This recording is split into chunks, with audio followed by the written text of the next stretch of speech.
Hello, I'm Jason Robo, host of Comedy for a Change, and I had the pleasure of interviewing bat expert Merlin Tuttle, the wizard of winged mammals.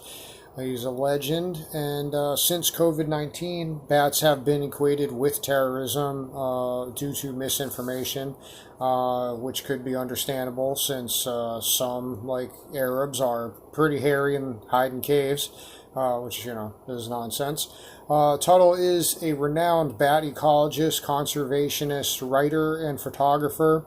His work has been featured on USPS commemorative stamps, and he's protected a bat colony from extermination under the Austin Congress Avenue Bridge, and now is a huge tourist attraction. He founded Bat Conservation International, and now he runs Merlin Tuttle's Bat Conservation. He helped found the National Park of American Samoa. He has a memoir called The Secret Lives of Bats, My Adventures with the World's Most Misunderstood Mammals. We talk about all sorts of weird stuff like snow bats and 100-mile-an-hour speed capable bats, meeting Batman, snail and frog eating bats, bat fellatio and bat cunnilingus, and how sensationalism and fear in the media threatens them, and comparably speciesism to racism, and black folks and such also suffer a similar dynamic. And you can learn more at merlintuttle.org and check the show notes for all sorts of weird tangents we go on, and consider donating to Tuttle's organization, merlintuttle.org once again, and maybe get a bat box on your house or a bat bridge in your area. You could consult with him, I believe, to figure out the feasibility for little or no cost. And sorry, the first 15 minutes of the interview, my camera was frozen, so I have a screenshot up, but I ended up fixing that, so the rest of the interview, you will see me normally. All right, enjoy Merlin Tuttle here on Comedy for a Change. I heard your Ologies podcast and decided to reach out and see if we could do this. So I appreciate it. So we're in the middle of this pandemic, and COVID-19 has led to further misconceptions about bats. I was hoping that you could just start off with sharing some of those common misconceptions, and we can go from there. Unfortunately, scaring people about bats is profitable. And what those who tell us about bats having everything from rabies to SARS to Ebola don't bother to admit is that for anybody who simply doesn't eat bats or try to handle them and get bitten in self-defense, there's almost zero risk of contracting any disease from a bat. There's only one disease that goes beyond that, and that's Nipah in a small area of India and Bangladesh, where if you drink unpasteurized palm juice, you may get it from a bat having fed out of the same container. Yeah, and David Quammen in his book Spillover, I think, told some interesting stories about how all you need to do is basically put some kind of covering over the collection container or something like that as a basic precaution. Right. So unfortunately, we hear all the scary sides of the horrible things that can happen to you if you don't do what's right, but we're too often not told what we need to do and how simple it is to avoid any risk at all. Exactly. Basically some common sense is all that we need, and it's not the bats that are the problem. It's this lack of precaution and amongst other issues, I guess. That's particularly with Nipah. I read the article you co-wrote, The Good Intentions Can Still Leave a Bad Taste. I was just going to remark that it's interesting how almost, I guess in racism, this is kind of like a speciesism type thing. That article in was it Nature or Scientific American? It tried to kind of smooth things over about bats, but it also could do some damage. If you could speak about that for a second. Well, the trouble is they start out with a statement like, just because bats can give you rabies, Ebola, SARS, MERS, they list a whole laundry list of things you might get. Just because of that, we shouldn't hate bats. It's not their fault. We've invaded their territory. Well, we have to learn to live with nature. We're going to invade most of the world before this is over. We're a rapidly expanding population, and we can't just expect animals to go live in certain reserves and never get near us. Here in Austin, Texas, we have 1.5 million bats that we're delighted to welcome into downtown Austin. They eat tons of insects every night. They bring millions of tourist dollars to Austin every summer, and not a single person has been harmed by one in decades. Yeah, it's on the note of comparing it to racism. I think it's interesting to say, oh yeah, like bats could harm you. It's just like starting off talking about how black people aren't threatening, but talking about them mugging you or robbing you or something like that. It's like, well, that's not exactly a good foot to get off there. It's like I would like to compare also the concepts of factory farming as one of these things. As you mentioned, I think MERS in some of the work that I've been reading about you, it seems that the MERS emerged from the factory farming of camels to keep up with demand. I don't know if you're familiar with the Dr. Michael Greger, but he said that factory farms are basically, if you're a bioterrorist, a perfect way to hatch pandemics. And then I guess, if you're romping around the wrong place in nature, you'll get poison oak. Do you think it's a fair comparison to say that viruses are almost like, pandemics are a way of nature, giving us a lesson? Well, there are millions of viruses out there. You can find a new species of virus on your own body with very little effort. You can find them anywhere you look. And what people that like to study bats have done, not necessarily bat biologists, but virologists who find it easy to study bats, they like bats because bats are easy to catch in large numbers and sample quickly. Think of having to sample 100 wolves or 100 cheetahs or 100 camels, anything. I mean, it's much easier to sample bats. And most people tend to be a little bit leery of bats anyway, because we fear most what we understand least. And so they go looking for viruses in bats, and of course they find them. The latest study on viruses and their propensity for being found in different groups of animals shows that bats are no more risky for carrying viruses than any other group of animals on the planet.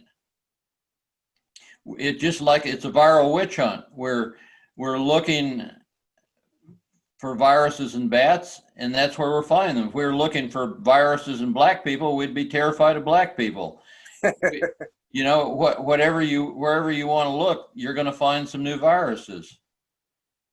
Yeah, I saw an article recently that the human body, for instance, they say has like 38 billion bacteria, but it also has 380 trillion virus particles. So definitely viruses seem to have the upper hand here in weight in a way. And viruses aren't all bad. I've been told that we have more viruses in our body than we have cells. And for that to be true, we're getting a bad echo. Oh, yeah, I think that's Teresa's side. Just jumped in. Okay. You can mute a mic, maybe. Okay. Where I got interrupted in the middle of that. Yeah, we were talking about the virus particles versus cells. Oh, for us to have more viruses than cells in our bodies, it's self-evident that a lot of those viruses must be either benign or actually beneficial. We only hear about the few that might kill us. And it's the same thing with bats and disease. And for people that want to get big grants to study bats, bats are really convenient victims. We can create virtually a perfect storm around them. The media loves scary headlines. people are willing to believe scary things about animals they don't understand. And what's less understood than bats and viruses? It's the perfect marriage for creating panic. Yeah, and did Jane Goodall has also come out and said that the COVID-19 pandemic is from man being, destructive towards nature. I thought that it was interesting to compare it to, the way that we've been paralyzed by this is almost like it's kind of a dark joke, but like Christopher Reeves trying to ride a horse and it not working out, in a bad way. and Yeah. I mean, people seem so obsessed with their YouTube videos going viral, but they don't know anything about the biological aspect of viruses. So it's an interesting thing. Is there much that you know of in the way of education to counter this hysteria? That's like, I guess, from your conservation groups you've been involved with and started. Well, let's just put things in perspective. For all the claims that, it's been speculated so many thousands of times now that Ebola came from bats, that even within the virologists, a lot of them believe it. But there's still no solid evidence that Ebola has ever come from a bat, that a bat's ever transmitted Ebola to another animal. There's just speculation that it might have occurred. And given that we've spent millions and millions of dollars trying to prove that it did occur and still haven't been able to, that suggests to me that maybe we ought to be looking in a new place. In fact, there are leading virologists that have pointed out just recently that with regard to COVID, we've only looked at a handful of groups of animals. There are so many places it could have come from. It's ridiculous to center it on one group and focus our attention only on them. They're in the biggest study of coronaviruses that led to the conclusion that bats are especially dangerous. They only looked at 4 out of 26 orders of mammals. And the bias is just outrageous. Where you look, you will find. Yeah, 4 out of 26 is fractionally less than a half-ass version of reality. Right. So as you mentioned that there is a market for this fear towards bats. So what is the anti-bat lobby or and whatnot, aside just the fear that the media likes to promote? Is the bug spray company Raid in on it, or is Firestone trying to get rid of used tires the way that they destroy bat habitats? And maybe because I guess that's a tactic that's used to basically eradicate bats in caves. Could you talk about the anti-bat lobby? I don't think there's anybody who truly wants to get rid of bats. I mean, yeah, there are a few absolutely crazy people, but none in the scientific or even public health community that I know of really want to get rid of bats. What they'd like to do is trick themselves into believing that as long as they say bats are really beneficial and you shouldn't kill them, they can imply that bats can be the equivalent of flying cobras and you will conserve them. I mean, people don't conserve what they fear. Animals they fear are not tolerated and are often killed. And with regard to bats, if you start out saying that they can give you everything from rabies to Ebola, and then tell us that we should protect them because they're invaluable, how many people are going to do that? If you thought that there were flying cobras in your yard, how would you deal with that? You probably wouldn't tolerate them very long. And bats have been made out to be essentially flying cobras. That's a great comparison. Yeah, and I don't see any kind of positive side of the bat snake charming, I guess, or more or less. I mean, maybe some would consider you to be the flying cobra charmer of the world. Well, let me add to that. I have spent more than 60 years handling, photographing, researching hundreds of species of bats on every continent where they exist.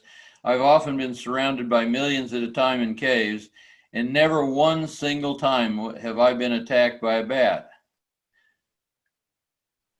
So yeah, you don't have any financial stake in protecting and covering up any conspiracy that you've been ravaged by disease? No.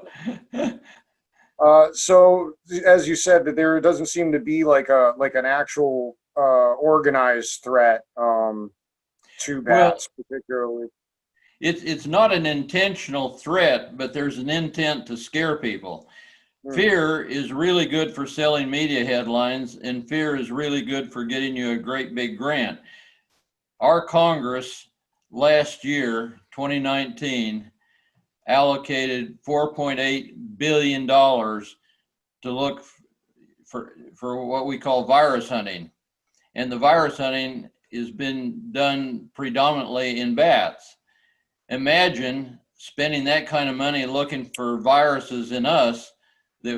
And when they find a new one, they speculate that it's potentially deadly before they have any idea. Most coronaviruses are harmless, and only a very few are really dangerous. But like recently, they found several new ones in Myanmar, and they reported that as though they had found something possibly deadly that was going to strike terror into all of our hearts.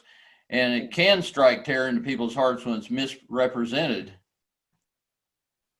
Yeah, it's really troubling that $4.8 million would be spent in that way when it could be used on education possibly, and awareness of I guess, like what Jane Goodall and your work has pointed out, that habitat encroachment seems to be the number one cause of some of our problems, like the factory farmings and being in proximity to the bats and creating these super unnatural conditions that basically promote pandemics and things. And it's economically considered to be, profitable to have these conditions instead of the economic cost, which seems to be externalized, that the whole planet is experiencing right now. And there's still seems to be a disconnect from that. Well, let me point out that there's a huge amount of bias here, scaring us about animals that we actually could live in close company with quite safely.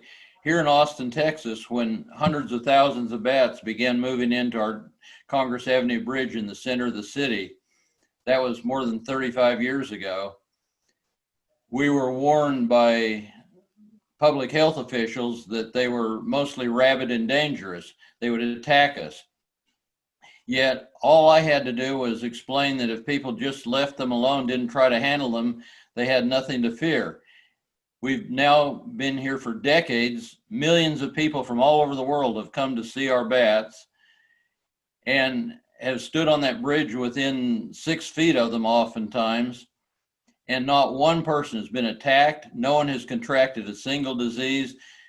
We're just getting rid of literally tons of insect pests a night and bringing in more than 12 million tourist dollars every summer. Yeah, sounds like a more natural mechanism than spraying DEET or something like that.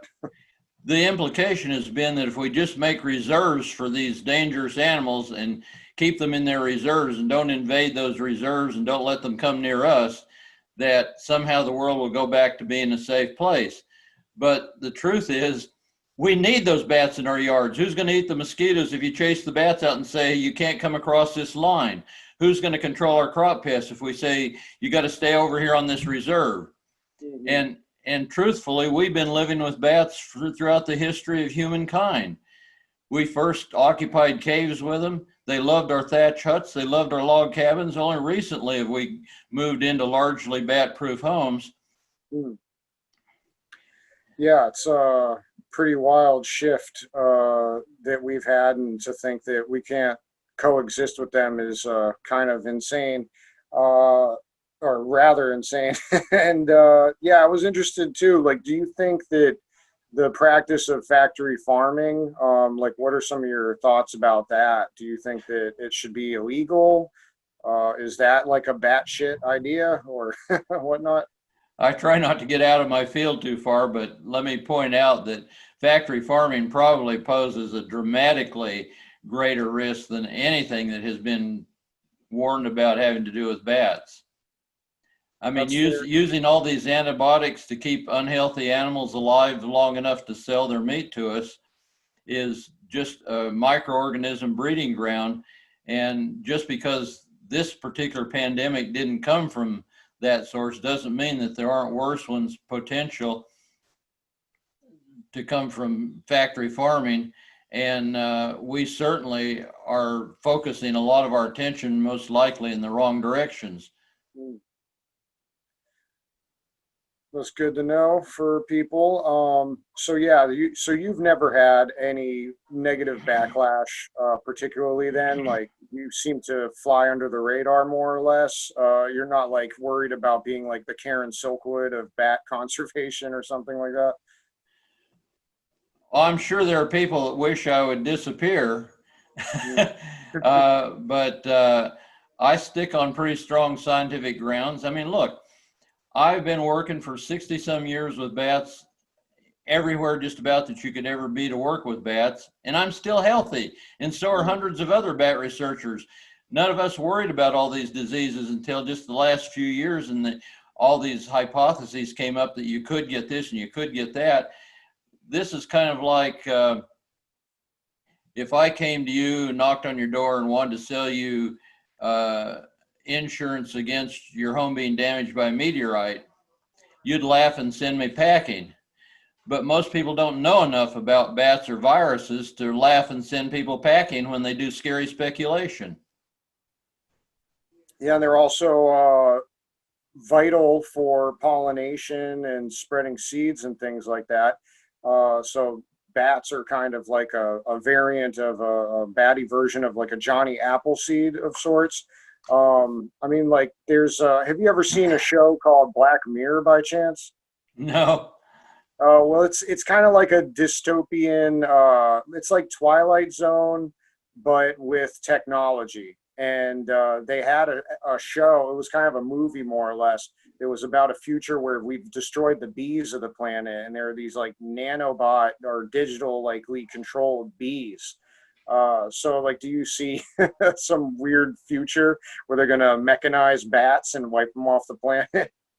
Well, there have been plenty of attempts, and it is scary to think how successful some of them have been. I mean, I have been personally to caves and photographed the skeletons covering the floors where people had put a few spare old tires in the entrance to a cave, doused them with kerosene, lit them on fire, and killed millions of bats in single efforts.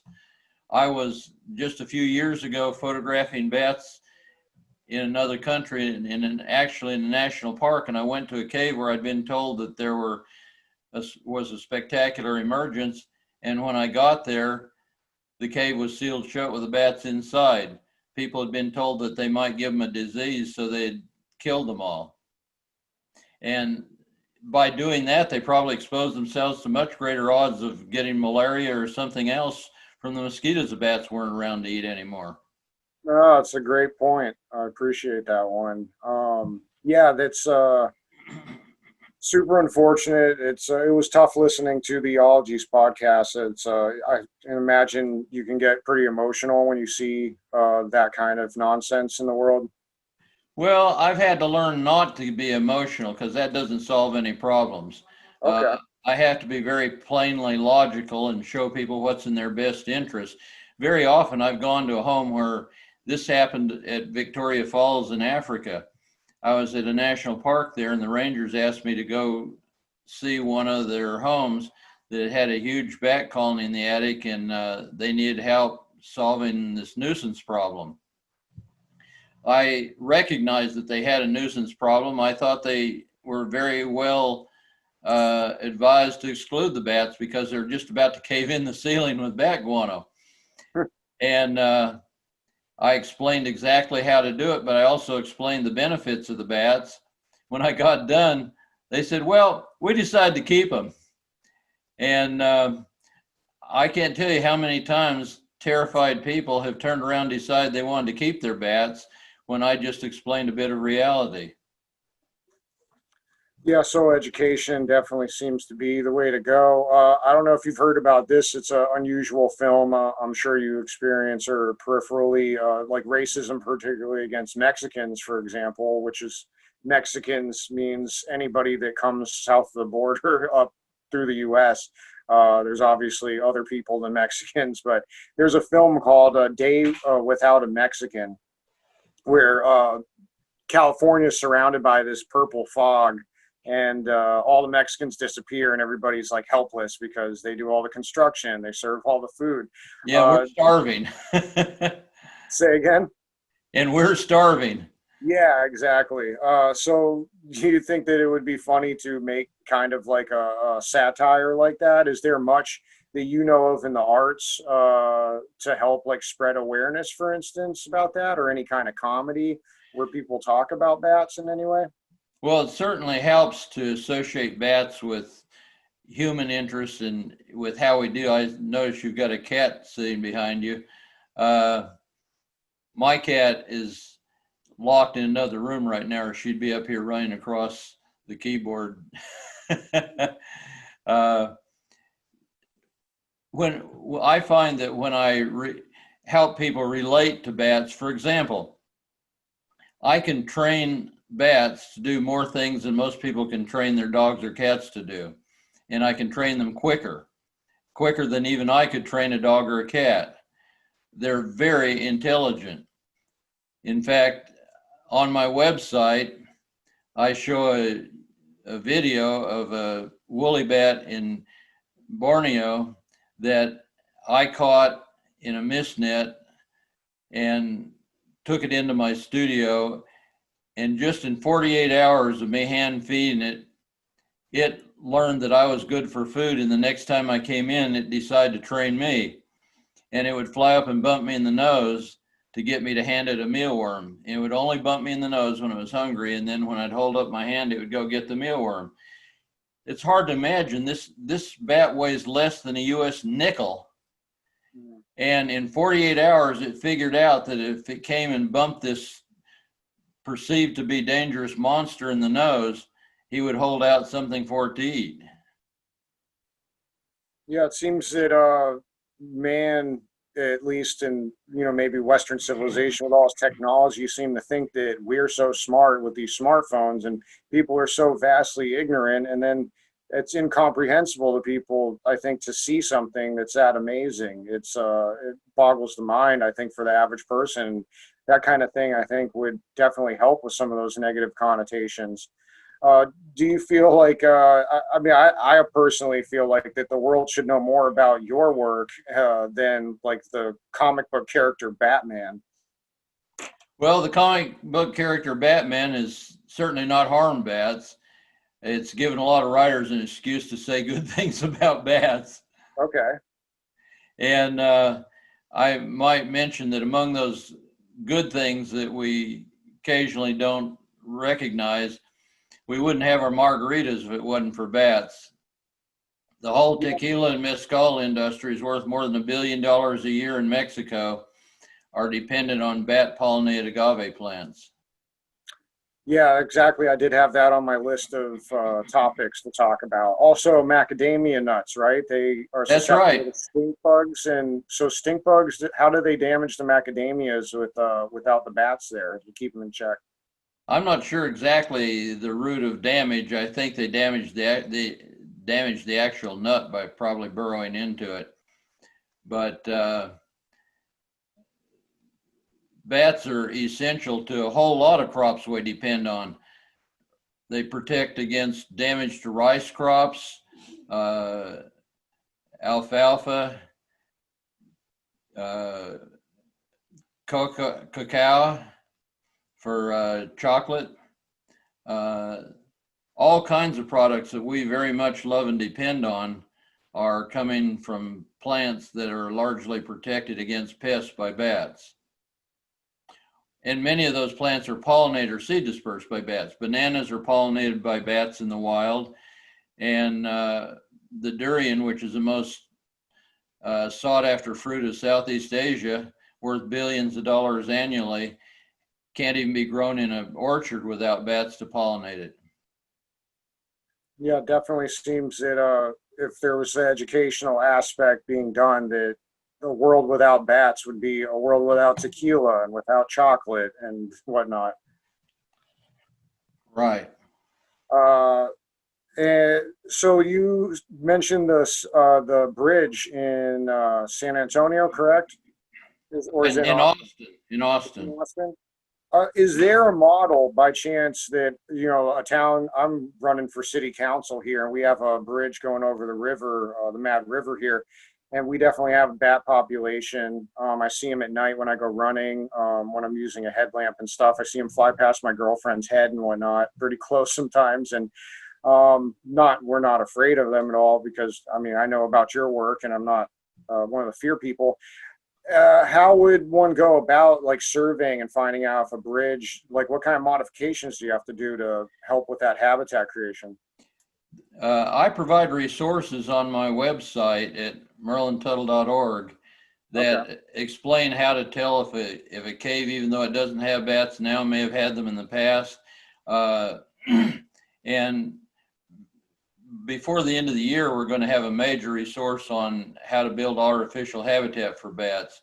People have built, like the University of Florida has what they call bat barns that I originally designed, and now they have nearly 500,000 bats living in them.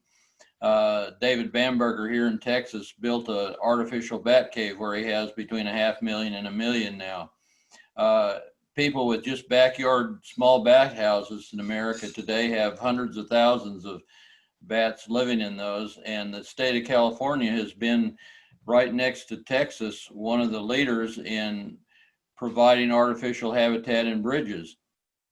When they're remodeling bridges, they can build habitat into the bridge without costing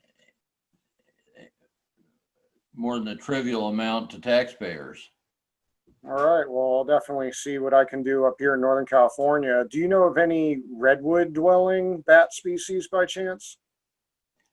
There are a number that will live in redwood forests. I don't know of any that's absolutely endemic, not found anywhere outside of redwood forests, but there are certainly plenty that live there. Okay. Yeah, they're still discovering things up in the canopies of the redwoods, actually. So it's there's so much possibility in the world. People want to explore space, but there's plenty of things we have no idea about here. So it's interesting to know that. Well, Um, let me point out that when I started studying bats some 60 years ago, there were no more than 800 species known. There are now more than 1,400 species known, and there are new species being described virtually every month of the year. That's how little we know. And in terms of sophistication, it's been speculated that bat echolocation, their navigational system, is more than 1 billion times more efficient on a watt per watt, ounce per ounce basis than anything humans have ever developed. yeah, and also bats are not blind as well. That's another misconception, correct? And with the incredibly sophisticated navigation system, they're certainly not about to get entangled in your hair. Okay. People come away with just so many misconceptions about bats. I've had panicked people. I mean, one day when I was still working in Milwaukee, Wisconsin, my phone in my office was ringing off the hook when I came in and picked it up, and the woman was panicked, and she barely hardly talked into the phone, that her house was surrounded and being attacked by bats. And her husband and her had been trapped inside for hours, and ever since the last evening when they came home, and the bats almost caught them before they could get in the house. And it dawned on me at that point that I'd seen monarch butterflies migrating through the day before. I asked her to describe them. Well, they're a few inches across and they're red. And they were panicked and had stuffed towels under the doors and covered the windows and everything, and lived in panic for hours until I got to my office because they thought they were being attacked by bats. When they went out and looked, the monarchs had already left. So they thought in their head that they were in like a Hitchcock movie with bats, basically, instead of birds. Well, it's amazing how wrong our perceptions can be. I got another call one time from the Parks Department wanted me to tell them how to find bat nests. Well, I knew they didn't know much about bats. They're asking me about bat nests. But I explained that I'd need to talk to the people that they were claiming had been attacked by rabid bats in order to solve their problem. That wasn't just as simple as destroying all the bat roosts in the area. Well, when I finally got to talk to somebody that had been attacked, and half a dozen people had been attacked, but guess what? They're all attacked by screech owls who bopped them on the head as they walked under a certain tree with a nest in it.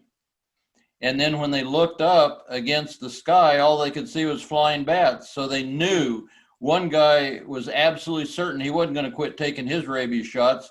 He knew a bat when he saw one. Well, he saw a bat all right, but it wasn't what attacked him. Yeah, it's interesting. Another great story of misperception. This is interesting to me that I read a book called The Nurses by Alexandra Robbins, and she notes that for Halloween, for example, that like the sexy nurse costume and this myth about the sexy nurse actually has a lot of negative effects, like sexual harassment and thinking negatively of nurses and not like how valuable they are. Does this seem to be like kind of a similar dynamic with bats, that there's like an unnecessary bat hysteria due to these portrayals like Halloween maybe? Well, for starters, we only see bats typically when they're sick and dying. A healthy bat is not an easy animal to observe. He's flying fast and usually well above our heads.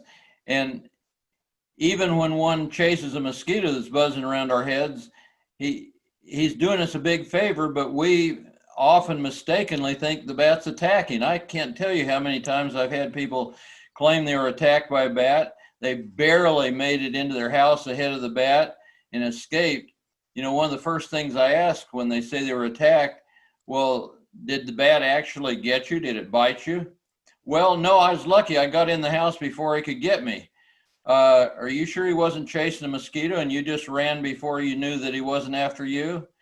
And one guy swore he knew that the bat had gotten him before he got the house because he had scratches all down his arm. But foot-long bloody scratches on his arm were something the bat couldn't have done.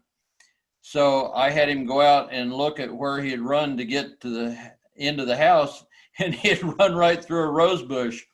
Oh, okay. And then the poor bat got blamed. I've investigated so many cases like that. In one instance, the Watts Bar Dam in Alabama, Tennessee Valley Authority Dam, was completely closed down for a number of days because the employees there believed that one of them had been mauled, and I'm quoting them, mauled by bats. And I tried to explain that it couldn't have happened, but nobody, the people were so certain, there was the evidence. His arm was just practically shredded on one side. And so I had to finally fly down there. And when I met the guy, I took one look and said, the bats in this dam are incapable of doing that. And he got so angry, he was ready to pounce me and pummel me. He had to almost be restrained. But when we went down and looked at the scene of the crime, he had reached into a locker that had an unfinished top on it. And the bat had gotten sucked into the interior dam by cooling fans and had taken refuge in his locker. Well, when he reached in, it flew out, scared him. He yanked his arm out, and the top of his locker was like it was like a saw blade. They had never finished it properly, and you could still see his skin hanging on the blade. Well, faced with that, then he was furious, ready to go after his poor doctor for being so dumb as to administer rabies shots when he should have known that couldn't have been a bat. All right. Yeah, I think that's a great story that I feel like have on a macro level this misconception of like we've been attacked by bats, and that some people will rigidly defend that that is the case instead of altering their perception to see, and then maybe being upset more appropriately with those that poor course of medical advice, for instance, that's not the bats and whatnot. I was curious, do you know much about, positive angles of like cultures and myths, portrayals of bats besides these other negative ones? I know that in Kenya, there were two tribes adjacent to each other, one of whom viewed bats as omens of good luck and great things to happen, and the other one viewed them as signs of evil and death in the family. The one tribe, actually, if a bat came into one of their huts, they tried everything they could to befriend it and not frighten it, make it feel welcome, because they believed that their cattle herd would prosper, and that was like the equivalent of wealth, that they would prosper with their cattle because the bats had come and befriended them. And if you go to the Pacific Islands, where you have great big flying foxes with 3 to 5 foot wingspans, they're not feared at all. They're living out in the open in trees where people can see them clearly. They're understood. And in Samoa, they've been eulogized as folk heroes. There's one old traditional story where a bat, well, the bad guy Tongans, enemies of the Samoans, came and captured their queen and hauled her back off to Tonga. She escaped and climbed a calabash tree. They found her up there and decided to just build a fire under it and burn her to death. But the flying foxes came flying over and pissed on the fire, put it out, and then came back and rescued her and carried her back to Samoa. Yeah, cool. I love that kind of stuff. I think that it would be cool to promote more of these positive, interesting, insightful views of bats. A lot of the bat phrases are negative. Do you have any ones in particular, that kind of irk you at all, or? Oh, I don't let that kind of thing get under my skin too much. If it did, I'd have been skinless a long time ago. Merlin, maybe you want to talk about bat shit and how silly it is that people use bat shit as a negative term, considering how valuable bat shit is. I didn't hear that very well. Bat shit and like the value of guano and stuff. I did read a book called How to Hide an Empire, and it was about actually U.S. history being based on acquiring islands that have bird and bat shit all over them. But yeah, the concept of bat shit, I think she was nudging you in that direction. Well, it sounds bad, but in fact, it's like black gold. Just a few years ago, I was in Cambodia and photographed. In fact, you can see, if you go to my blogs on my website and look under Cambodia, you'll find a blog showing the Cambodians how they cut palm fronds and tie them in big bundles and hoist them up on high above the ground. And when the bats come to live in them, then they harvest the guano, and some of them are making more money harvesting guano than they were from their regular professions. And here in Texas, prior to the discovery of oil, I'm told that bat guano was the biggest exporter of the state, biggest mineral exporter of the state of Texas. So we need to basically reclaim the term bat shit, maybe. Well, let me tell you one of my favorite stories. That I was just at Khao Chong Pran Cave in Thailand a few months ago, and 40 years ago, I found that poachers were over harvesting the bats, and the bats were declining at precipitous rates. And I talked to the monks and explained to them if they'd just hire a game warden to protect the bats, they could restore the colony and make their guano mining for fertilizer much more profitable. They hired the game warden. The profits within the next 10 years went from 12,000 to 89,000. Then they went to 132,000. Then I came back and showed them how if they just trimmed some bushes out of the way at the entrance, more bats could come in and out. And now they're earning more than $200,000 a year from selling guano fertilizer. And not only that, but entomologists have studied the bat's impact on crop pests and conclude that that one colony is worth over 300,000 US dollars annually in control of white-bellied planthoppers that attack rice crops. That's a pretty valuable bat. So what species is that in particular? I'm curious. Or is it variety? Those are a type of free-tailed bat. They're very closely related to the ones we have here in Austin, Texas. They look very similar. Cool. I saw that there's one, I'm not sure about the pronunciation, the trap chops or something. The Trachops. frog-eating bat. Right. I studied trachops for a long time, and they're incredible. I used to think they were brilliantly intelligent, more so than any other bat, but now I'm finding that even tiny bats can be very intelligent. But when I first started studying trachops, I found that they learned as young bats all the different frog calls in the jungle. And there are lots of species of frogs in a Latin American rainforest. And we could train them to respond positively to a new call in a matter of minutes, or train them back to the way they were before. They're very smart. I trained them to come to my hand on call as a part of certain experiments. And when bats that were marked were released, some of them were caught 1 and 2 years later, and they still remembered to come on call when a human called them. That's super cool. So some bats actually do eat frogs, as you just mentioned. What are some of the other, are there any other really weird like bat diets that stand out like the frogs? Well, bat diets and bat living quarters. I mean, like bats live in colonial spider webs. There's a species of woolly bat, the kind that I talked about bumping me in the nose, that lives in pitcher plants. Pitcher plants normally eat anything that enters, whether it be an insect or a rat.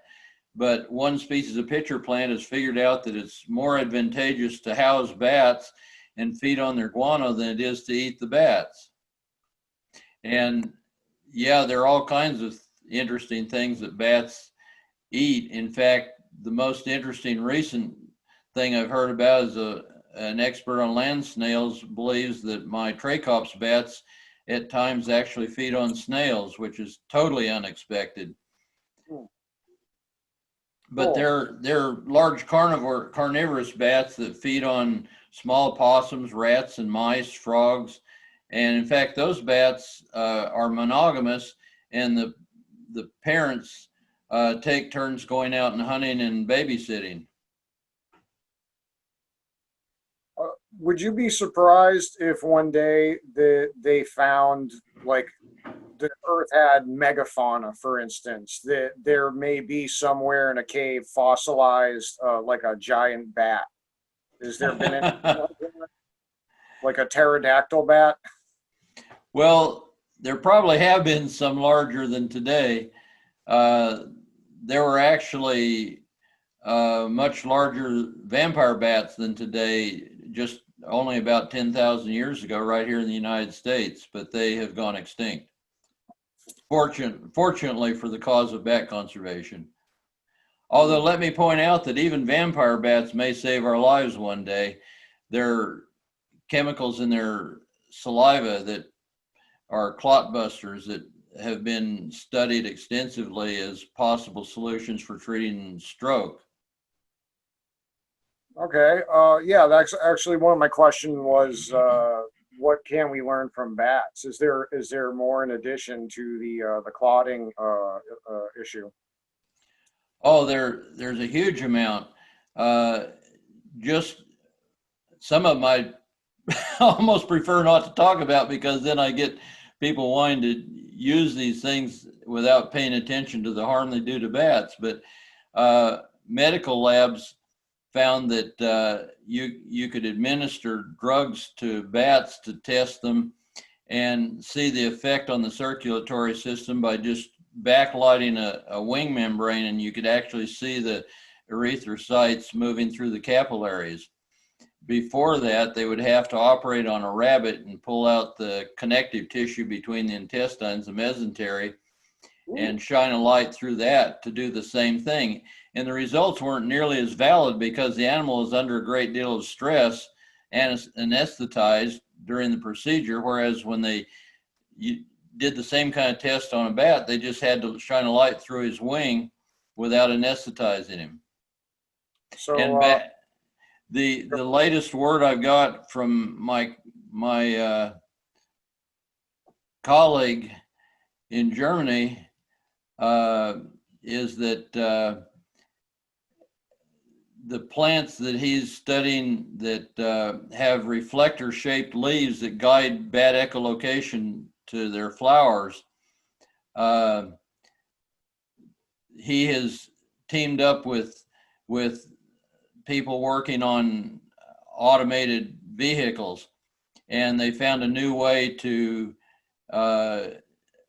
have automated vehicles read signs that was a major breakthrough by looking at what plants and bats did to communicate. oh, so everybody might be driving a Batmobile one day. Yeah, the guy that's done this is Dr. Ralph Simon. He's a great guy, and there may be a whole lot more yet to be discovered. Are there any positive bat phrases you know of, maybe from any of those tribes, or other exceptions to the predominance against bats in phraseology? It seems that the negative sticks in our brains a whole lot faster. I can remember all the things you're batty, I see people on social media using batty as a positive thing these days. And also, one really fun social media thing to look up is Sky Puppy or hashtag Sky Puppy. And those are usually really cute flying foxes, like wrapped up in towels, rescued babies and stuff. But Sky Puppy is a really cute. Yeah, I sent my girlfriend a video for when she woke up this morning, watched one being fed a banana, and she was just like dying of cuteness almost. So, Yeah. so you have a book. Forgive me, I can't remember the name right now. Secret Lives of Bats. Yeah, I was gonna discuss that in the bio. I'll do in the beginning. Is there any chance that we're gonna get? I know a lot of people ingest books on audio. Is there any chance that one day it will be on Audible for people to listen to? I'm not aware of any plans to do that, but it would certainly please me if that were to occur. Okay. And we've obviously got the issue in the public mind, more or less, of bat consumption at these wet markets and stuff. Would you ever eat a bat, or have you ever eaten a bat, or are you wholly against the idea? Well, I had a very bad experience one time with the Washington Post actually reporting that I think it was actually the Associated Press that I saw it through the Washington Post, reported that I traveled the world as a bat conservationist, learning to eat bats different ways. I'd had them boiled in coconut milk. I'd had them fried and roasted. I'd had bat hamburgers. And it all came from the fact that one time in Thailand, when I was trying to help get protection for the Khao Chong prawn bats, I made friends with the poachers. That's one thing I have. One of the key elements in my success in conserving bats has been that I try always to win friends, not battles. And, most people, if they saw poachers out killing thousands of bats, would react in horror, certainly if they liked bats. But I made friends with the poachers, and they invited me for breakfast one morning. And in Thailand, if you don't at least taste the food offered you, it's an implication, it's a horrible offense implying that you think they're poisoning you. So I tried taking a bite of basically bat hamburger, and they chopped it all up with bones and all, and I had to surreptitiously spit it out the first chance I got for fear of killing myself swallowing the bones. But I admitted that to this reporter, that was my only experience. Well, what was it like chicken? I said, no, I have no idea what it was like. It was just a bony mess I got rid of quick. But then he went and embellished the story and had me eating bats all over the world. I was horrified. Oh, it's rough. Yeah, I didn't think that you would. I haven't heard that come up in any of the interview that I heard you do with Ali Ward and whatnot. Um, yeah, it seems one of the ways that I find it interesting is that with the wet markets and possible, pandemics from the practices of factory farming and the intermediary species that are used for the spillover effect, that to kind of refer to a great writer that nature is giving us a thorough ass kicking if we continue these kind of practices. What are some of the battlegrounds, I guess, pun intended, or front lines for bats right now around the world, I guess? Well, human fear is the worst thing they have to face. People who fear bats aren't going to support conserving them, and they're more likely to kill them. And we need to learn, bats are very compatible with humans in many cases. As we've demonstrated here in Austin, we have more bats than people in Austin, and we're getting along just fine, benefiting greatly from the association. But when people fear bats, that's the beginning of everything bad happening. And bats, because they rear young, only one pup a year generally, and sometimes don't even rear their first pup until they're a couple of years old, they suffer tremendously from people who don't understand and burn their caves, or you can kill thousands or even millions of bats in single incidents just because you misunderstand them, and it takes just one person to do it because they concentrate in such large numbers in vulnerable places. So this fear of disease is the root of the worst problems there are for bats, and there's no escaping it until we start admitting that bats have one of the finest track records on our planet of living safely with people. Bats are going to face really challenging times because nobody's going to want them around. We can say it's not their fault, go stay in your reserve. Yeah, I find it interesting too to contrast. I'm about to do a plant-based nutrition course, and the amount of meat that people eat and sugary, high-fat diets are killing tons of people. In the U.S. alone, 2.8 million are considered to die every year from obesity-related illness. And I actually saw, I don't know if you're familiar with Rodney Dangerfield, I would imagine, but there's a group that actually referred to obesity as the Rodney Dangerfield of disease, that it gets no respect. So it seems like there are fears maybe vastly displaced, aside the layer of disinformation and fear on top of that. Dying of a disease from a bat should be one of the least scary things when it comes to sources of human mortality. For example, we're told correctly that most humans in America who get rabies get it from a bat. But what they don't tell you is that that's only 1 or 2 people a year out of hundreds of millions. It's exceedingly rare to get rabies or any other disease from a bat. Yeah, so I should be more afraid of this guy right here. Well, truthfully, something like 30 to 40 humans in America alone are killed every year by straight out dog attacks. And yet all we hear about is that you might die of rabies from a bat. And before I get misinterpreted as being against dogs, let me point out that our spouses kill us off at the rate of more like 1,000 a year, making dogs look really innocent. But the moral of the story is, if you're brave enough to own a dog, if you're brave enough to get married, you ought to be brave enough to handle having bats in the vicinity. I think that's a great humorous way of portraying reality in a, you know, a proper light. How did you get into this like kind of niche, I guess, science? Particularly back then, it was, you know, as you said, there's way more species now from your work. How did you get into bats? Like, you graduated from college, I think, in '69. Did you like take a bunch of acid and then get really interested in bats or something? No, I was very interested in nature and living things, the natural world from the time I could walk. And at one point, my family lived in Hawaii until I was 5, and I knew all the scientific names of most of the seashells of Hawaii. I could have just as well been a marine ecologist or a whole lot of other things, but I got fascinated by bats when in high school I lived near a bat cave. And when I identified the bats, I found that the books said that they didn't migrate. They lived in one cave year round.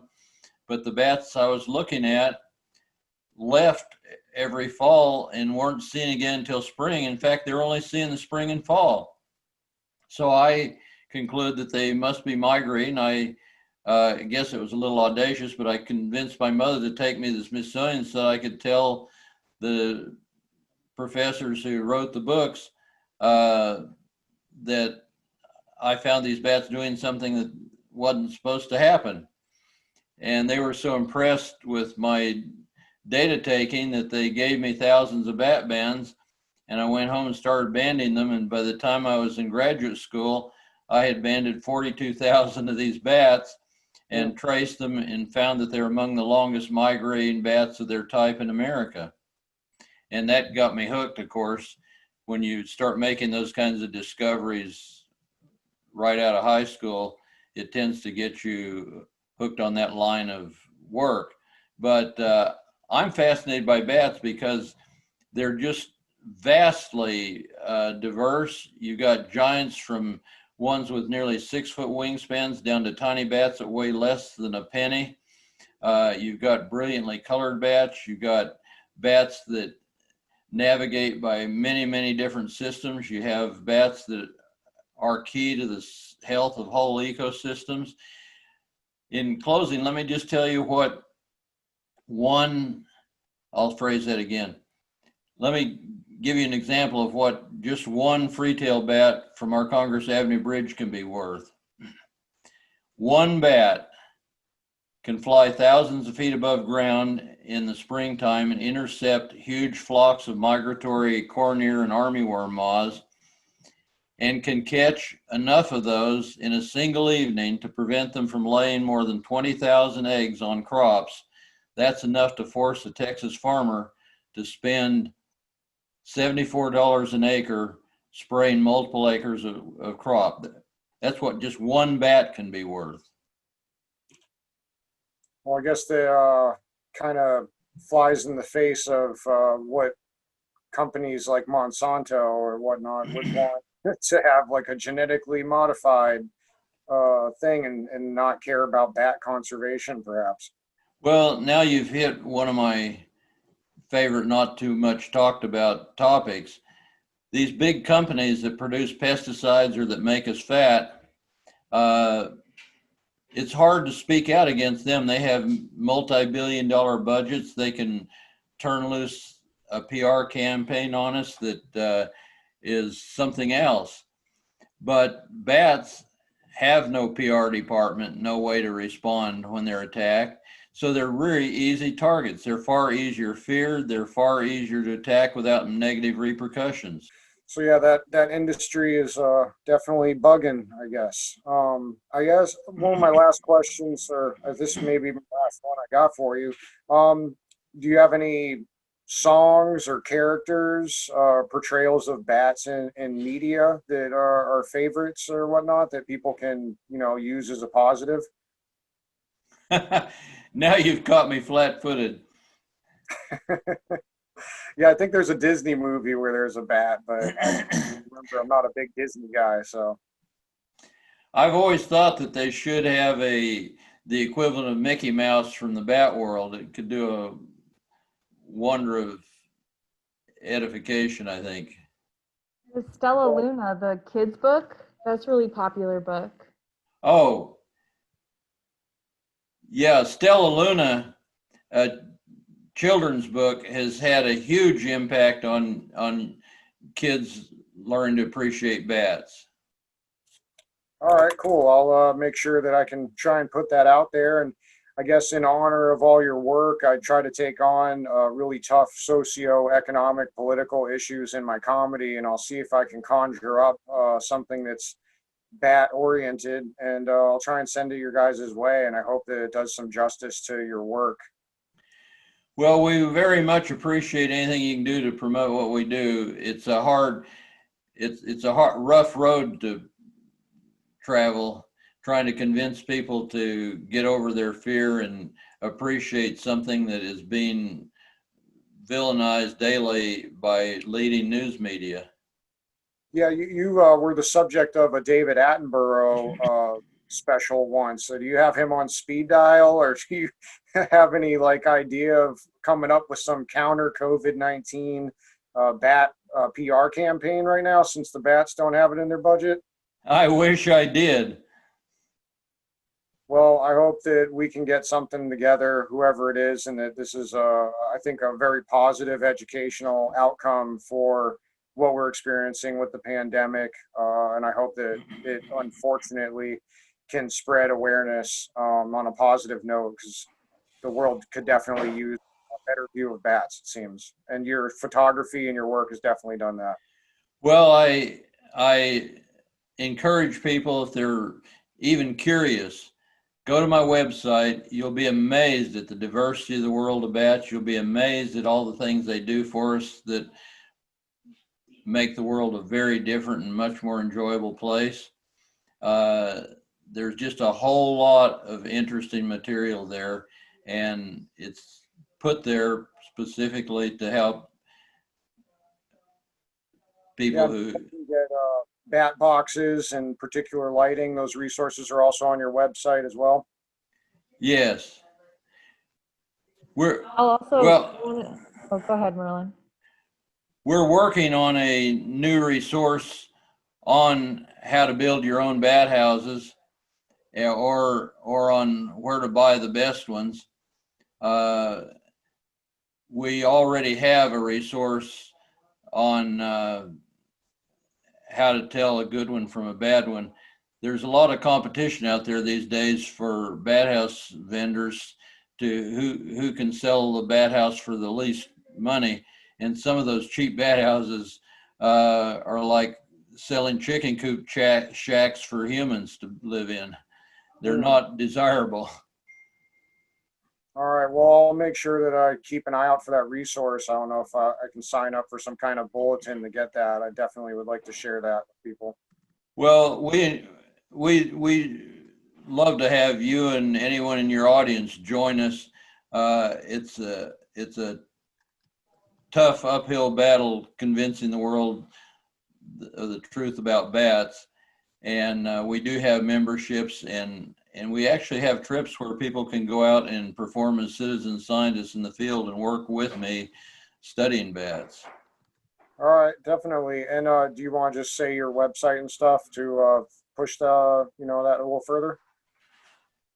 Our website is at merlintuttle.org, and you'll find numerous blogs and resources, anything you're interested in, whether it be rabies, Ebola, SARS, any of those diseases, you can find the truth about them. If you are interested in what bats do for us, you can find that too, which flowers they pollinate, what fruits they disperse the seeds for. Almost anything you want to know, you can find something on my website about it. Well, thanks a lot. You are a legend in my eyes, and yeah, it's been an honor to have you on the show. I really appreciate your time. I'm honored to be here. All right, thanks. I'll be in touch with Teresa too. I look forward to getting some of those resources that we've talked about in the chat. So I guess unless you have any questions for me, that's all I got for you. Like I said, thank you very much. Well, like I say, I'm honored to be on your show, and I really appreciate your effort in helping rectify the misunderstandings about bats. Yeah, as a student of political science, I'm very interested in policy and whatnot. I also double major in economics, and I've studied personal training, and I'm very oriented on human health. And yeah, this is definitely something that I feel is really important. That, like you said, that people's misplaced fear is seems to be the biggest problem with this, as is with most issues. I mean, everybody's got smartphones, but there's a lot of ignorance that seems to be preserved, which must be super weird for you to see this technology evolve with the ignorance preserved in a way. One of my most recent talks was to a business group about bad economics. And one thing we didn't mention is the fact that just here in America alone, bat pest control is valued at nearly $21 billion a summer. Here in Texas, it's worth over $1 billion annually. So we need bats and we need bees. We need a balance in nature, and you can't have nature in balance without bats. All right. Well, it seems like the equation that people can take away from this. Cool. Yeah. So, I mean, I got probably, an extra 20 minutes or 30 tops that I could fit into the show. I figured that my listeners would rather hear you than me rambling about things I don't know that much about. So, let's see. Well, I guess one of the things that came up in the news that I really wanted to ask you about is that in Florida, they approved something about unleashing. I don't know if they did. I haven't checked this morning. GMO mosquitoes. I was curious if you want to give your opinion on some weird kind of activity like that and how it might affect bat populations. Have you heard about that? Not about the release in Florida, but I'm aware of GMO mosquitoes. Okay. And then, so from what I understand, there's more aggressive and somehow like outcompete the regular mosquitoes. And so, if there were no mosquitoes, how would that affect bats, or how, what do you think about eating GMO mosquitoes? The trouble I see as a population ecologist is that almost anything we do like this, we're not nearly as good at evolution as evolution itself is. And it's costly to try to stay ahead of natural evolution. What we can do is knock out the food supply of the various natural predators of mosquitoes, keep it knocked out for maybe just long enough to cause most of their natural enemies to starve to death. And then what happens? Because mosquitoes have really rapid reproduction rates, their predators have slower reproduction rates and can't evolve as fast.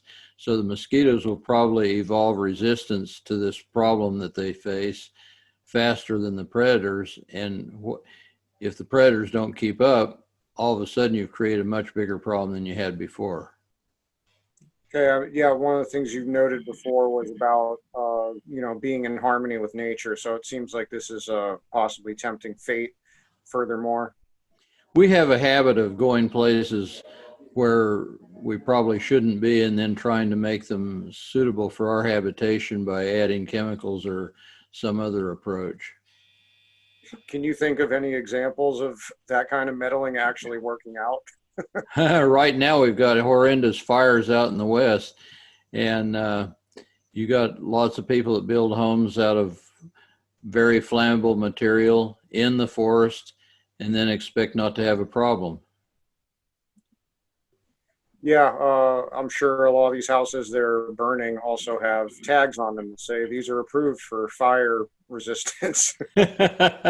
Until the fire comes along. Yeah, right.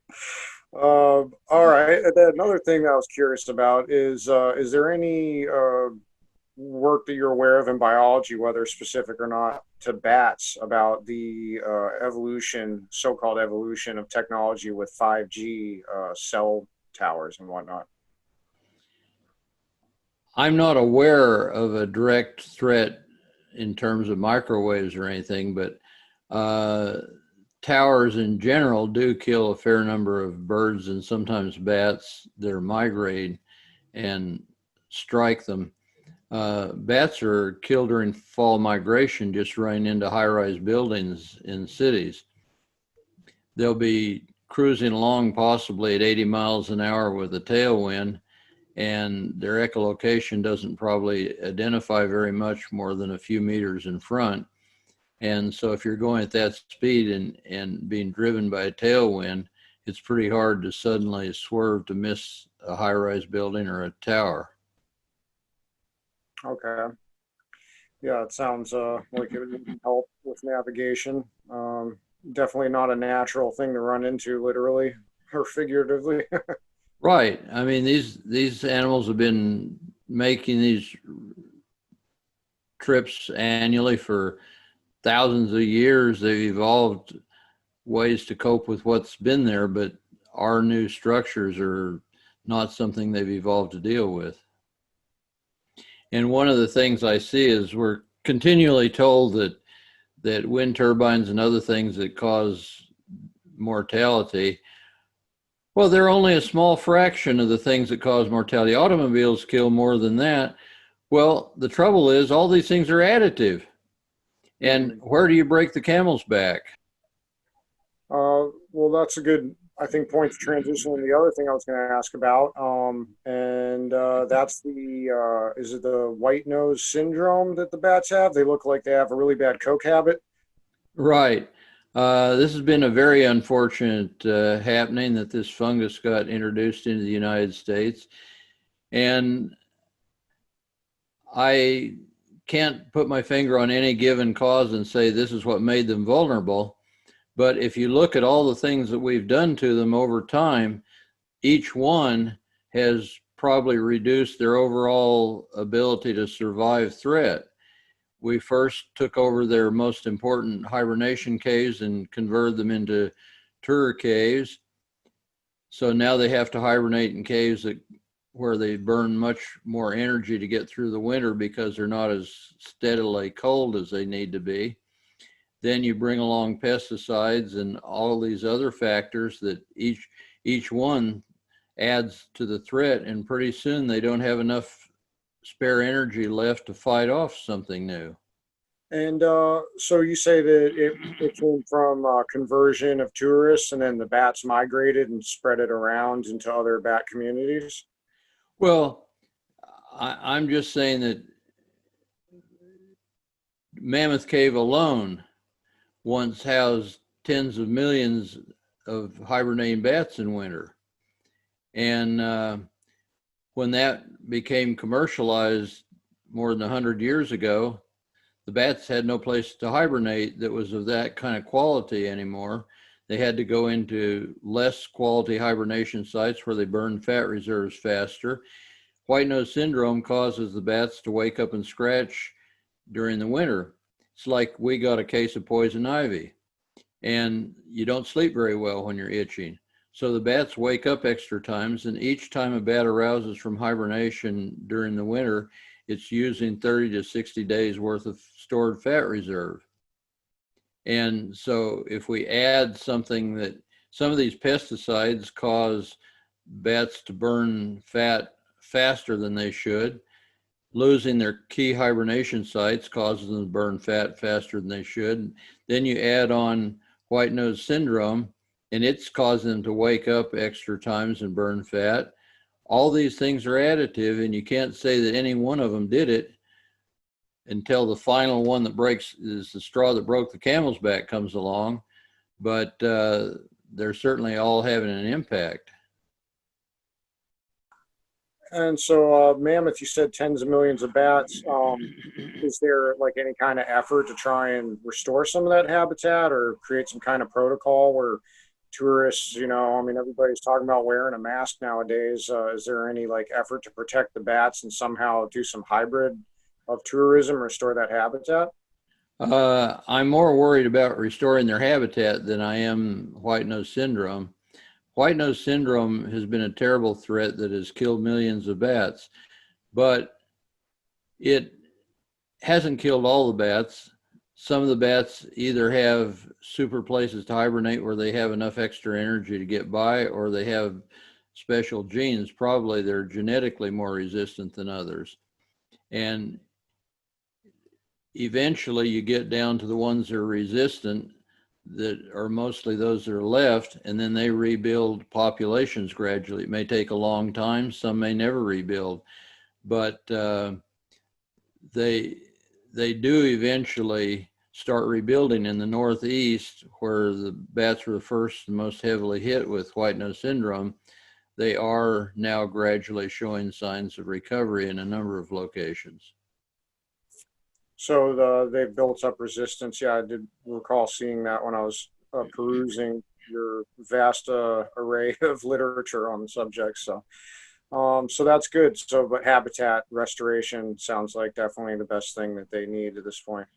Right now, instead of looking for a cure for a fungus that we're never going to be able to actually cure appropriately, rather than do that, we should be protecting better habitat for them so that they can cope with getting through the winter, which is the whole problem.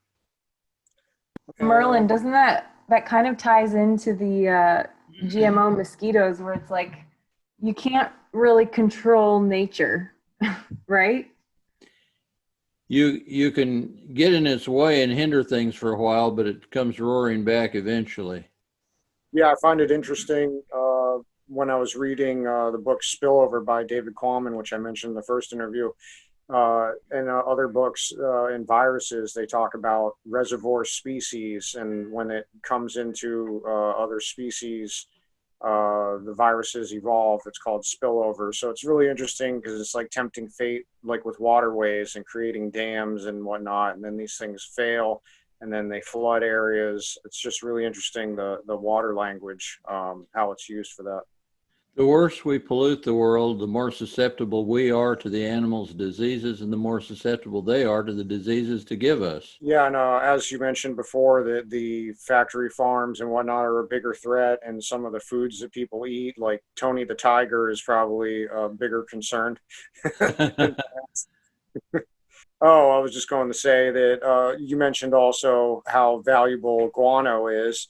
And actually, I failed to mention that here in Humboldt, we are, I'm in Northern California. We get a little bit of smoke from the fires right now. We don't have too bad of a problem at this point, but sorry, I don't know if you can hear our construction. They're building a trail that goes from here to the Golden Gate Bridge. So they just started it this last week. So Ouch. it's a little noisy outside.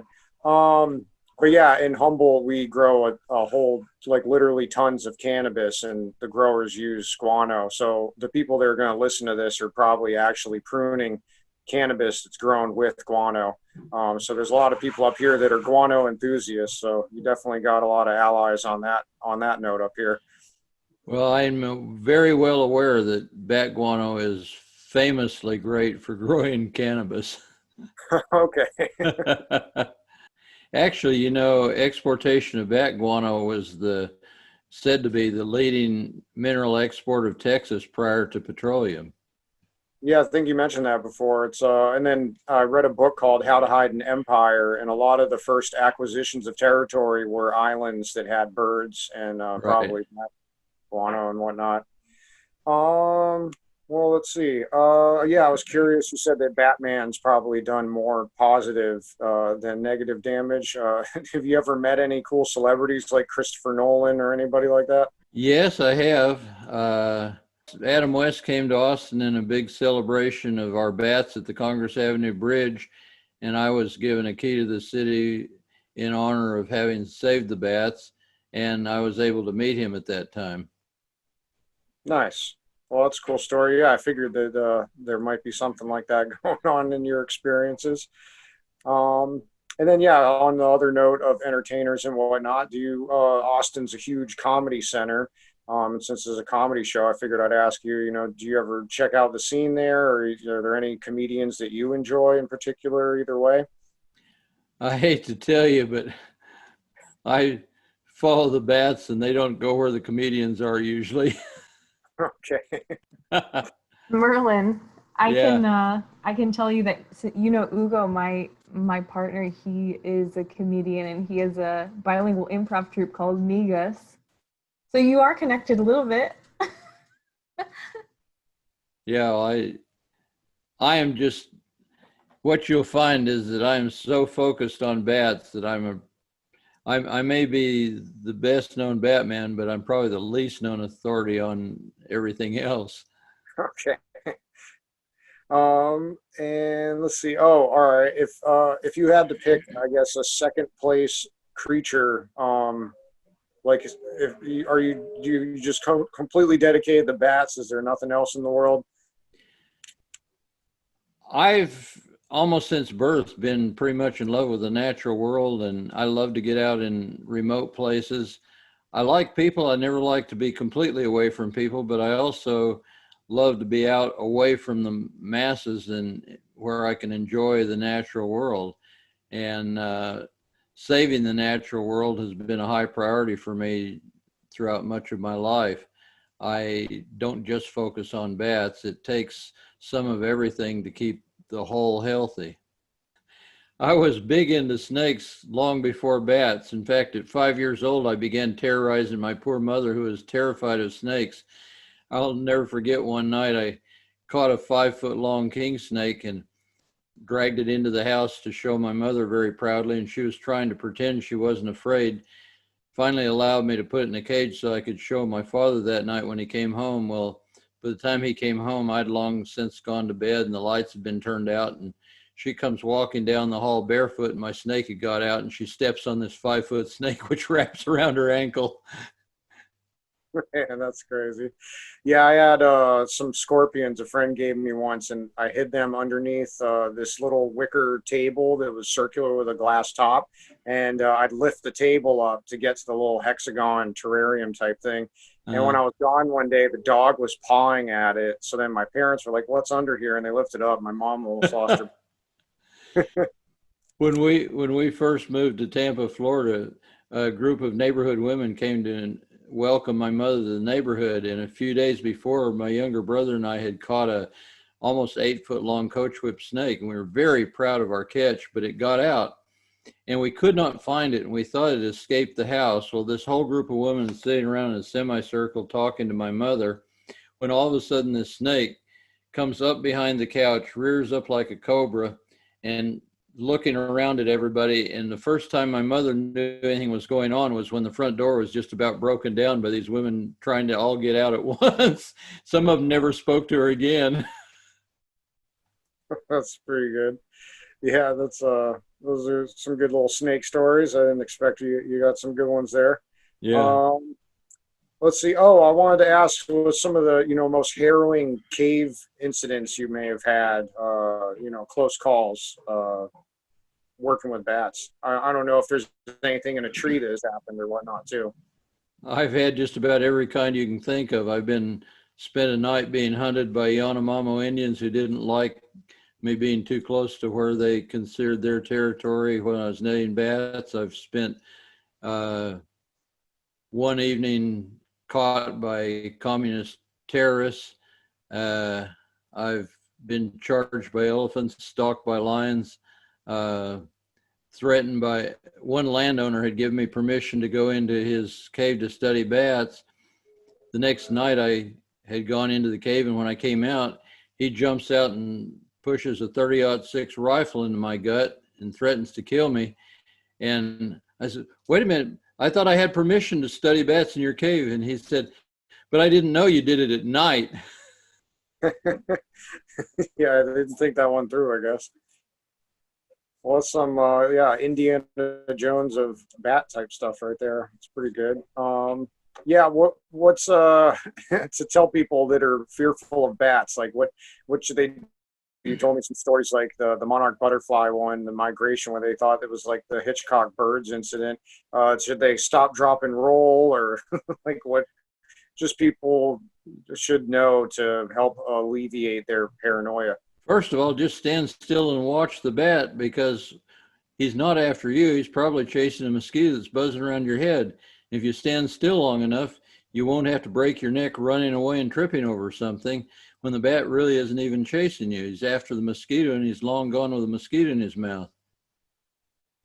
Yeah, and if you got a headlamp on them, that's probably attracting the bugs. They're attracting the bat. I was curious, do you have any like go-to, because you don't want to be out of your scope of practice and field and whatnot, are there any virologists that you think think are, you know, the top of their game, that acknowledge that, you know, bats are not these evil terrorists like Osama Bat Ladens or something like that? There are a fair number of really leading virologists who are pointing out that just going out and searching for making a list of all the world's viruses, especially those in bats, is going to do us very little good, because the viruses actually evolve faster than we can catalog them. And what we need to do is develop better surveillance so that when something pops up in the human population, we identify it quickly and treat it promptly, rather than trying to identify all the living viruses in the world. We don't even right now know of 1% of the viruses out there. And it would cost billions of dollars to find them. And we'd never find them all because they evolve so fast, there'd be new ones by the time we finished our list. And in order to protect us, we just need to do the research on how to detect early, combat effectively and promptly. Just going out and blaming bats and other animals for having viruses is not appropriate. In fact, a recent study showed that bats don't have any more viruses than other animals do, despite all the propaganda we hear about how bats have deadly viruses. We have deadly viruses. All animals have deadly viruses. Yeah, I think we were talking about in the first interview that there's more virus than regular cells and whatnot. I was going to say, or curious, do you have any, over the years you've saved so many bats, do you like name them? You got any good names you've given the bats that are creative and humorous? No, I'm very non-emotional about the bats I study. I really enjoy them and am incredibly fascinated by their intelligence. Little tiny bats that can learn things just as faster than you can teach your dog at home. In fact, they have social systems similar to ours and share information, to adopt orphans and do things. They're pretty amazing. But I have never really gotten, I think if I was too emotionally attached to the animals that I work with, I wouldn't be effective at protecting them. All right. You can't every time somebody thinks that, you know, every time somebody harms bats, you can't get angry and go to war over it. You just have to educate them that they're better off protecting bats than harming bats. Oh, I was curious if you've seen Ace Ventura Part 2, because the plot line is a tribe's sacred bat was stolen. Have you ever seen that? No, I haven't. All right. Well, there you go. It's something for you to watch when you have some time Yeah. to kill, not saving the bat world. Those virologist names you wanted, the trouble I have is that I'm used to citing them all the time as Holmes et al., you know, in a certain date and journal, and I'm not good at coming up with there'll be 5 or 6 authors. There was a really great article in Nature by Holmes et al. In 2018 that completely agrees with my position on not focusing on bats so much, but focusing on being prepared when things arise. But because all these papers in virology seem to have anywhere from 5 to 20 authors, I never try to remember all their names. Yeah, I gotcha. I do scholarly research and stuff, so I know what you mean citation wise. I was curious, are you familiar at all with Michael Osterholm? He's a veteran epidemiologist. He has a podcast weekly since the COVID thing started. He's at the University of Minnesota. Yeah. And he's an epidemiologist, I believe. And he's one of the ones that pointed out that, for example, just saying that an animal has a disease and can transmit it isn't the same as actually doing it. He pointed out that rabies is widespread in American bats and is exceedingly rarely transmitted to anybody. For example, here in Austin, we have far more bats than humans in the city, and yet in the whole city history, nobody's known ever to have contracted rabies from a bat. Last year, the last year of reporting, more than 40 humans were killed by dog attacks in the U.S. alone. I point out that on average, there's just 1 to 2 humans a year dies of any disease from a bat in America, and those are ones who picked up a bat and got bitten in self-defense and didn't do anything. But I point out that even the dog attacks are nothing compared to spousal attacks. We kill each other off at more than 1,000 a year, compared to 40 something for dogs and 1 or 2 for bats. If you really want to keep us safe, bats are about the last place to start looking to take precautions. All we have to do is not handle them. I had a photography question. I was curious what kind of setup and what kind of settings are great for getting a bat shot, like in mid-flight versus in a cave and not disturbing them when they're sleeping and whatnot. I've gotten so used to using high-speed flash that I don't even dial them back to normal when I shoot people. All my pictures are taken at least a 40,000th of a second. Okay. Yeah, I've got a decent little mid-range camera, so I was just curious, what kind of tips you'd have for anybody. Actually, almost any good modern flash, it'll have a dial on it or something where you can dial down to quarter power, half power, a 64th power, 128th power. And as those powers go down, the speed of the flash goes up. And even when I took my first National Geographic high-speed pictures, I was only using standard equipment in terms of flashes that anybody could have bought.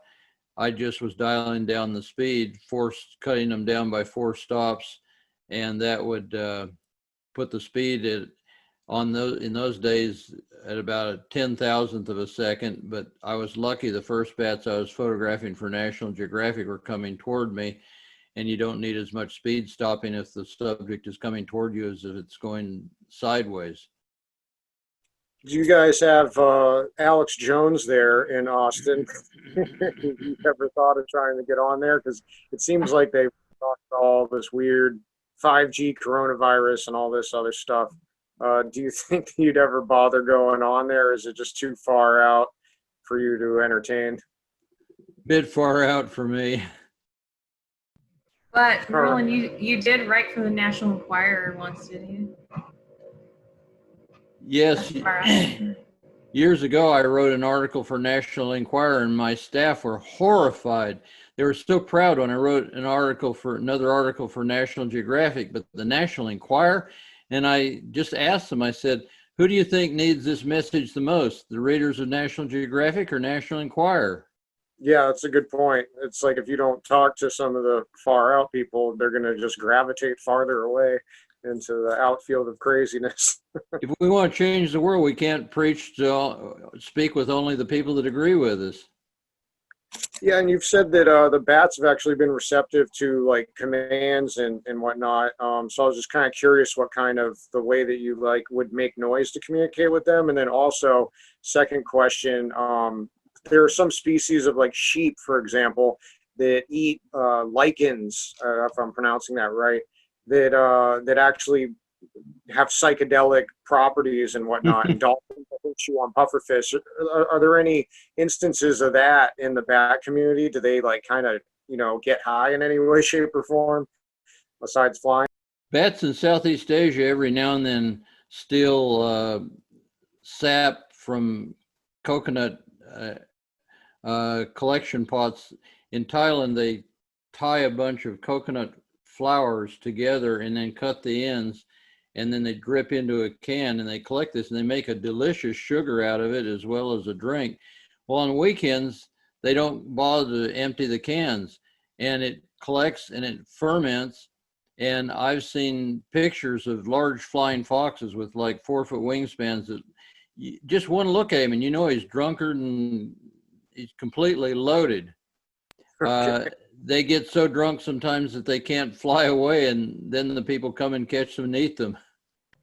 Oh man, that's like the DUI. Is that how they found out that it was the bats drinking it because they couldn't get away from the scene? Well, that's certainly one way. I mean, it's no question that the bats do get drunk on that, but that's an unnatural situation. I don't know of anything in the wild where they would partake of something that would get them drunk, but it may happen. All right. So Evolutionarily, it would have to happen very briefly because the guys that got drunk wouldn't do very well flying home. all right. I was curious also, what are like the deepest in the caves or the highest up known bats and the extremes that you can think of? I'm sorry, I'm not quite sure what you're asking there.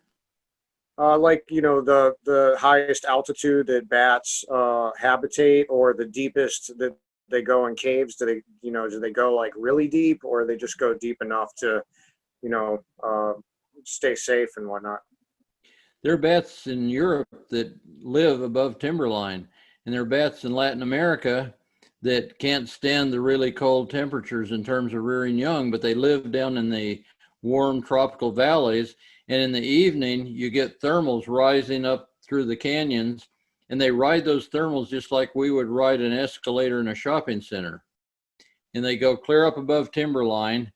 And when they get up there, there are plants, puya plants, that take 100 years just to flower. Pollination is incredibly important for these plants, and they depend on bats for pollination. But the bats can't live up there. The bats have to ride thermals to get up there, and then but they get such an energy-rich, quick meal that they can fill up quickly and go back down before they get too cold. I guess one of the so they fly in the snow as well. There are bats that actually burrow into snow. There's one in Japan that hibernates burrowed into snow. The snow is an insulator against extreme low temperature. Some bats can't survive sub-freezing body temperatures, but there are others that I've personally measured rectal temperatures on them of 27 degrees Fahrenheit. And in the fall, their blood seems to build up a natural antifreeze that keeps them from actually crystallizing when they go sub-freezing. Oh, that's pretty cool. All right, yeah, that's I was going for extreme bats, so I think that will fit the bill. And then I guess are you 81 now? Thanks, but I'm 79. I'm not there yet. All right, I don't know. I must have seen an incorrect age, but you're getting up there, and you said a few months ago you were in some caves. So, what's your fitness program? Oh, I work out with a trainer a couple times a week and fast walk every morning, and I'm still getting around pretty well. I just came back a few months ago from Thailand leading a group where we went through a lot of bat caves where we had to climb mountains to get to them. Cool. Well, that's awesome to hear. I could tell that you're in great shape for your age, and that's awesome to see. Hopefully, you can be the first bat expert centenarian, I hope. Well, I would like that. Well, I'm sure the bats would like it too. All right, so we'll go ahead. Speaking of age, bats are the longest lived mammals on the planet for their size, and that's by a long margin. A little bat that weighs hardly more than a nickel has been known to live more than 40 years in the wild and still be able to go out and chase down flying insects for dinner. That's the equivalent of a 100-year-old human still able to run sprints through obstacle courses. All right. Well, I don't know. I think that might have been everything that I wrote down to ask you about. And yeah, I greatly appreciate this follow-up interview. And yeah, your book, The Secret Lives of Bat, I'm sure Bats has a ton of other stories in it. So I hope that people will pick it up. Well, I really appreciate your interest in my work, and look forward to hearing your program. Yeah, we'll send you the link. It's going to air this weekend, and I'll put the interview on YouTube as well. And then you guys could share it easily if you'd like. Great. All right. Well, thanks a bunch. And thanks, Teresa. Oh, I guess one oddball thing, she mentioned that bats have oral sex. How'd you guys figure that one out? Were you like, are they cleaning each other? I do not claim that discovery. I've seen, I think it happens a lot in Australia or in Southeast Asia where they have fruit bats and they're they see it happening. Okay, they go down under on each other, I guess. Well, I'm not sure that any well-studied animal doesn't do strange things to talk about. All animals that I know of engage in unusual activities of one type or another. But when you hear about it in a bat, it seems to be more interesting. Yeah, well, they say the freaks come out at night, right? Yeah. All right, well, thanks a bunch. Wrap this up and get it edited, and it'll air this weekend. So really appreciate your time and good luck with everything you're working on. And yeah, I'm happy to help any way I can. I really appreciate your interest and your help, and I hope our paths cross someday when we're not COVID bound. Yeah, I'd love to come and do some comedy out there. Maybe I'll meet Teresa's partner or something. Yeah, that would be great. Do let me know if you're ever All right. thinking of planning anything. Sweet, and I look forward to getting all the links. I'll put them in the show notes as well. And yeah, thanks a bunch, you guys. I really appreciate it. You bet. Thanks, Jason. Thank All you. right. Take care. Bye, Take Jason. care. Bye.